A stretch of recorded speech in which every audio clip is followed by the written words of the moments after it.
Product-led growth is all about putting your customers on a happy path towards conversion. How is AI impacting PLG today, and what's to come? Let's talk about it on today's episode of Closing Time.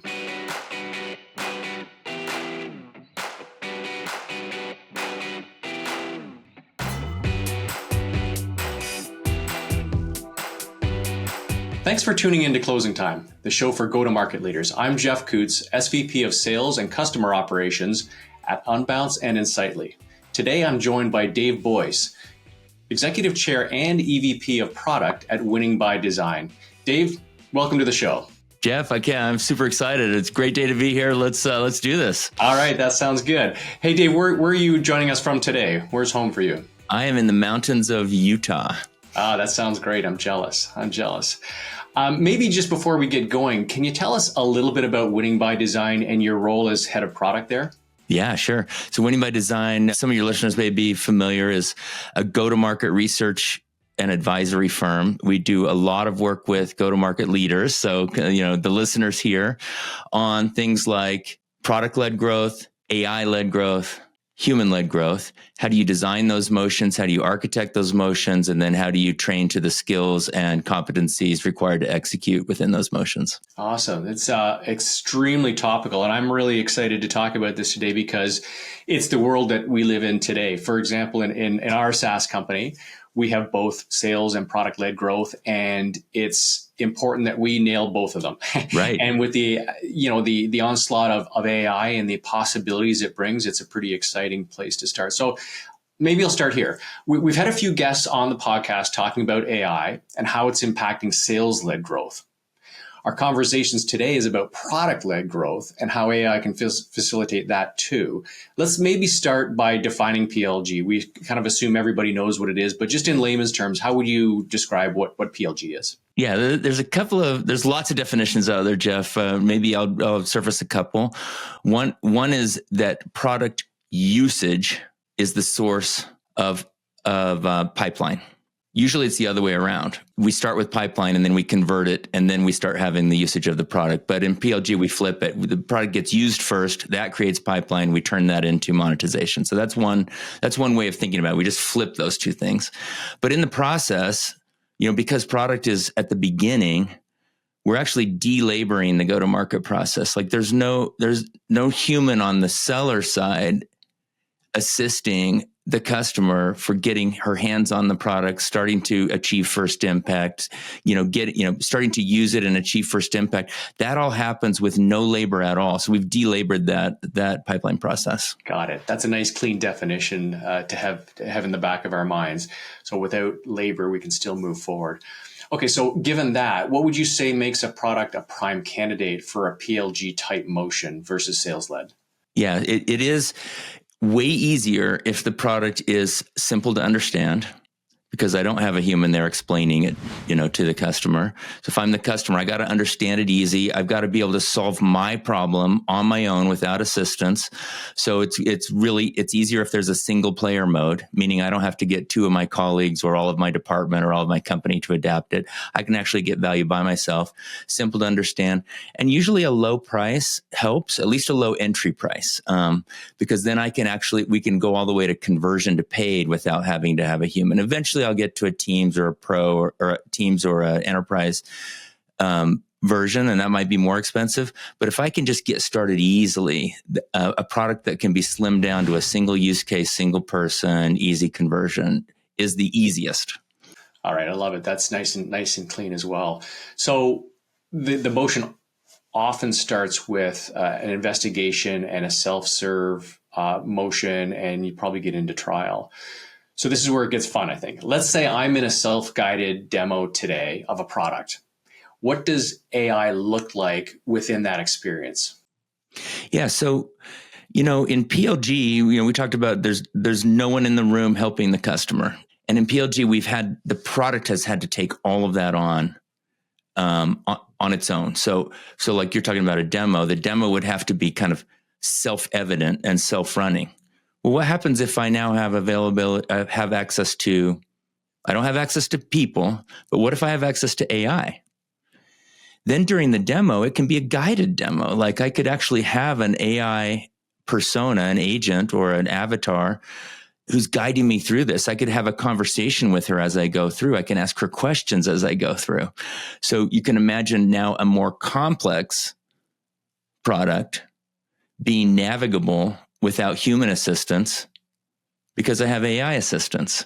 The AI can say, okay, the next thing I want to show you is blah, blah, blah. I can click on that piece of the demo. I can ask her questions about what I'm seeing. Where does my data live when if I have a multi-continental deployment, is all the data housed in Europe, or is it, so I can have technical feature, configuration conversations alongside the demo.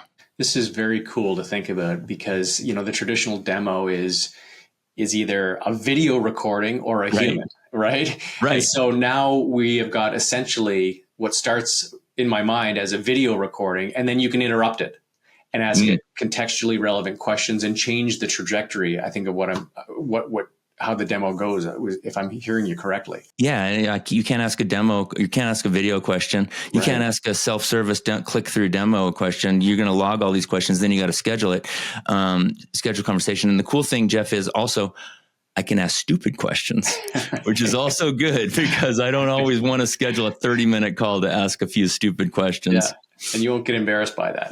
That's right. All right, so let's now progress forward. If I were to move beyond the demo and I would start using the product in some sort of trial motion, how can AI help me on board? And would this be via some sort of copilot? Yeah. So onboarding is the most critical thing of product-led growth. Like I have very limited attention span from that user, and I've got to help her achieve first impact before she loses her attention span, before it's like she's moved on to the next one, right? So PLG companies have worked very, very hard on their onboarding flows. You'll notice they'll try to figure out exactly what you're trying to accomplish and get you right to publishing that first report or designing that first project or whatever the thing is that you came to do. So now imagine a copilot, similar as in the demo situation. Imagine a copilot actually helping you get to first impact and being able to ask a question like, hang on, was I supposed to upload this first, or do I authenticate first? Oh, sorry about that. Here's what you do. Like natural language assistant. This is so cool how this is advancing. I think about the traditional model and organizations that have struggled with what does the right onboarding experience look like in a self-serve motion? Can we create a checklist of things we think a customer or prospect should run through, and we force the customer to bounce in and out of the experience as they go through a checklist. And what you're describing is just so much more engaging. So I love the idea of having help when someone gets stuck using the platform. Maybe reading help documents, sifting through videos is not the quality user experience that would lead somebody to have a great experience, and they might even give up, which would be terrible. That's the worst outcome. How does AI show up in some of these instances, do you think? So you're saying you've given up sometimes when you're trying to figure out a product? I would admit that for sure.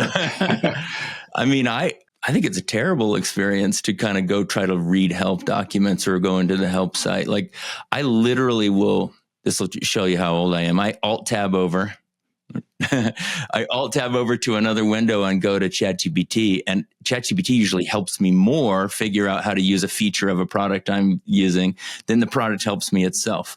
Well, what if those two experience? I literally can go to ChatGPT and say, "Hey, I'm trying to transfer a domain, from a web to this new website."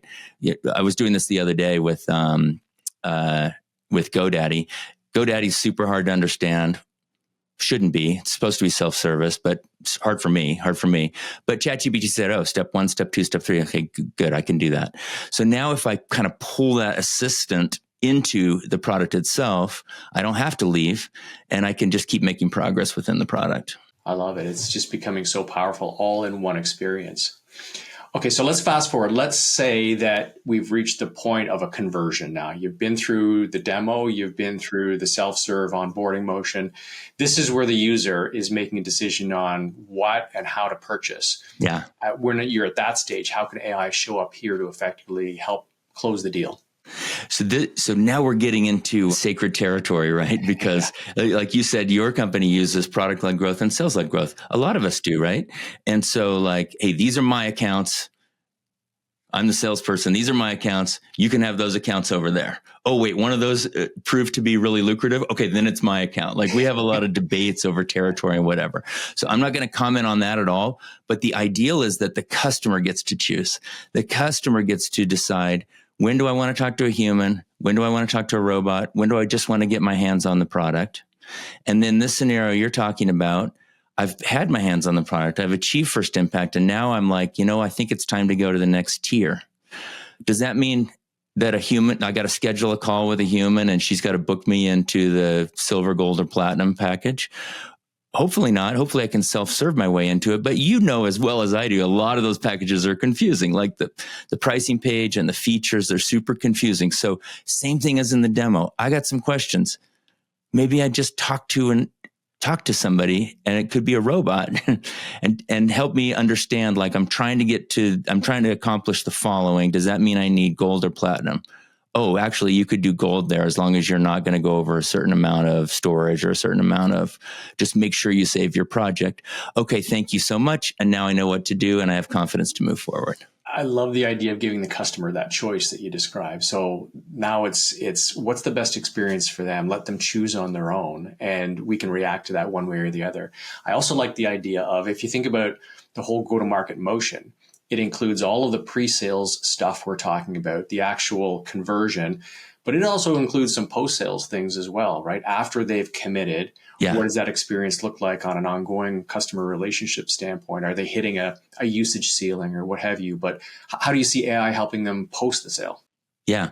So now I'm converted. So I went through, like you said, all those stages.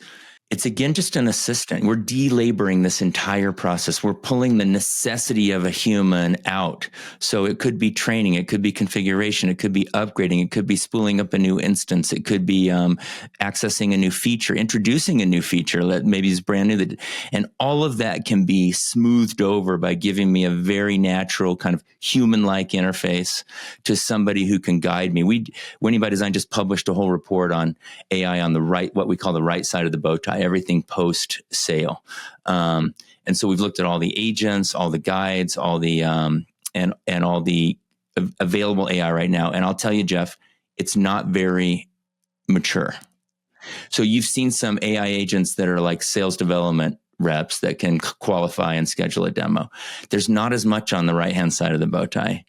What's mostly happening with AI on the right-hand side, and it will come. We'll see it. What's mostly happening right now is harvesting signals and surfacing those opportunities to a human. Like, hey, account manager, here's a customer that's maxing out their usage and is ready for a conversation about where it goes next.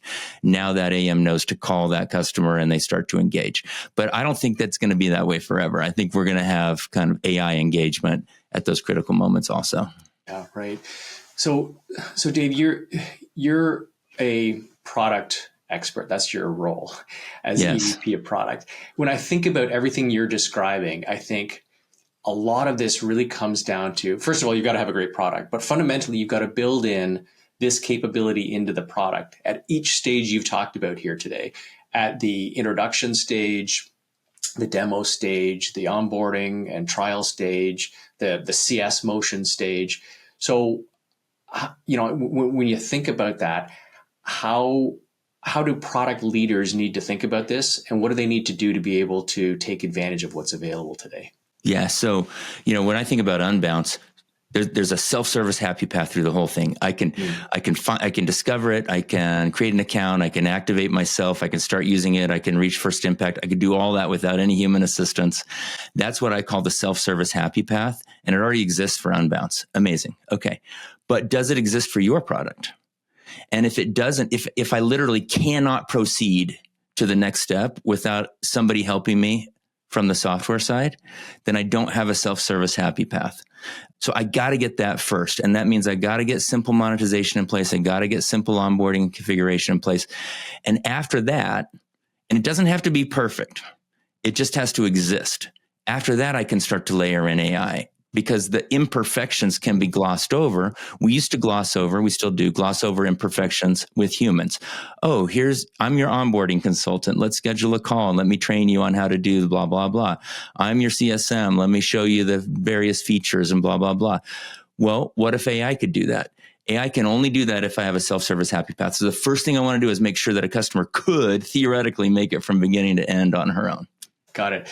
Dave, this is incredibly eye-opening today. It's a great discussion. And when I think about the evolution of the go-to-market motion end-to-end and what AI can do for it, it's much broader than people's traditional thoughts here. I really want to thank you for joining us to talk through this today. Appreciate you coming on the show. Amazing, Geoff. I love the questions. I love your products, and I really hope that we can start giving customers the choice at every step in their journey. Yeah. And listen, quick plug for you. Where should folks go if they want to find you or be better connected to your organization? Amazing. So winningbydesign.com is a great place to start. There's lots of free content there. And then around the topics we're talking about, productledgtm.com, which I'm sure you'll put in the show notes, productledgtm.com is where I'm pre-publishing chapters to my book, which is called Freemium. It comes out from Stanford Business Press in August of this year, but you can find it for free on my Substack at productledgtm.com, because if you have a book called Freemium, it's got to be out there for free too, right? I love it. It's on my reading list now, so thank you for the tip. And thanks to all of you for tuning in. Feel free to sign up for the Closing Time newsletter to get this show delivered right to your inbox. And we'll look forward to seeing you next time on Closing Time. Have a great day.